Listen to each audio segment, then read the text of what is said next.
এখন সমস্যা যেটা হয় যে অনেকেই বলে যে ভাই আমার তো টাকা পয়সা নেই, কেমনে যাব? আমি তো ক্লাস তাদের 5 কি বৃত্তি বলবেন? পাই, এটে বৃত্তি পাই, এসএতে গোল্ডেন এ প্লাস, ইন্টারমিডিয়েট যাই করছে রেজাল্ট আলহামদুলিল্লাহ খারাপ না। বিশ্ববিদ্যালয়ে আবার এসে এক্সিম ব্যাংক আমাদের সময় বৃত্তিতে এক্সিম স্কলার নামে, সো বৃত্তি পেয়ে পেয়ে এরপরে তো ইরাজমুস পেলাম, বৃত্তি, টাকা পয়সা স্টিল। এখন তো চাকরি করে আগ পর্যন্ত আমি জীবনে কোনো এক পয়সা খরচ করতে হয়নি। ইরাজমুস পাওয়ার কারণে আমি 6,000 ইউরো পেয়েছি বিমানের ভাড়া।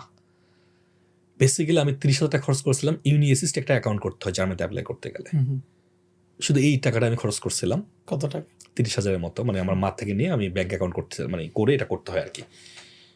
আমার আজ পর্যন্ত আমি ইরাজমুস শেষ করার পর আমি আইএলটিএস পরীক্ষা দিয়েছি নিজের টাকায়। আচ্ছা। সো বিদেশে যাইতে টাকা লাগে, এটা যারা বলে তারা তাদের দ্বারা মিসগাইডেড, যারা কাফল ব্লগ বানায় ফেসবুকে। আচ্ছা, টাকা লাগে না, লাগে ইন্টারনেট। বাংলাদেশের ফ্রিতে ইন্টারনেট পাওয়া যায় না ওয়াইফাই ক্যাম্পাসগুলোতে, বিভিন্ন বিল্ডিংয়ে। লাগে শুধু ইন্টারনেট অ্যাপ্লিকেশন সাবমিট করতে, নট এ সিঙ্গেল পেনি, এক পয়সা লাগে না। এটা শিওর, মানে এটা এভাবে নিয়ে নেবেন। আমি হচ্ছে এক্সাম্পল, আমার আজকে আমি কোনো এক পয়সা খরচ করতে হয়নি। আমি তো এক্সাম্পল বসে আছি। রেজাল্ট লাগে না, রেজাল্টও লাগে না। আমি আপনাকে এক্সাম্পল দিলাম, 2.52 পাইছে গত বছর ইরাজমুস পেলো।